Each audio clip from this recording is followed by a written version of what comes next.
Hello തുടരും എന്ന ചിത്രത്തിൻ്റെ second day Kerala box office collection റിപ്പോർട്ടാണ് ഇന്നൊരു വീഡിയോ ഭാഗത്ത് നമ്മൾ നോക്കാൻ പോകുന്നത്.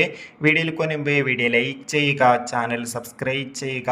ഈ വരുന്ന ഏപ്രിൽ മെയ് മാസങ്ങളിൽ അങ്ങോട്ട് ധാരാളം ചിത്രങ്ങൾ OTT റിലീസ് ചെയ്യും. നമ്മുടെ ചാനൽ ഭാഗം പരിശോധിച്ചാൽ നിങ്ങൾക്ക് ആ വീഡിയോയ്ക്ക് കാണാൻ വേണ്ടി സാധിക്കുന്നതായിരിക്കും. തരുൺ മൂർത്തിയുടെ സംവിധാനത്തിൽ മോഹൻലാൽ, ശോഭന എന്നൊക്കെ പ്രധാന കഥാപാത്രങ്ങളായി ഇന്നലെ ഏപ്രിൽ 25 റിലീസിനെത്തിയ ചിത്രമായിരുന്നു തുടരും. ചിത്രത്തിന് മികച്ച അഭിപ്രായം തന്നെയായിരുന്നു ആദ്യ ദിവസം ലഭിച്ചിട്ടുണ്ടായിരുന്നത്. അതേ അഭിപ്രായം രണ്ടാം ദിവസം വന്നുകൊണ്ടിരിക്കുകയാണ്. അതുകൊണ്ട് തന്നെ ഏവരുമേറെ ആകാംക്ഷയോടെ ചിത്രത്തിൻ്റെ second day Kerala box office collection റിപ്പോർട്ടൊക്കെ അറിയാൻ വേണ്ടി കാത്തിരിക്കുകയായിരുന്നു. Finally second day Kerala collection റിപ്പോർട്ടൊക്കെ പുറത്തുവന്നിരിക്കുകയാണ്. ഇന്ന് ശനിയാഴ്ച ദിവസം അത്യാവശ്യം മികച്ച ബുക്കിംഗ് ആണ് നടക്കുന്നത് കേരളത്തിൽ. അതുകൊണ്ട് തന്നെ കേരളത്തിൽ നിന്ന് മാത്രം ഇന്ന് 4-4.5 കോടിക്ക് അടുത്ത് വരെ കളക്ഷൻ നേടിയെടുക്കാൻ വേണ്ടി സാധിക്കുമെന്നാണ് ട്രാക്കിംഗ് റിപ്പോർട്ടുകളൊക്കെ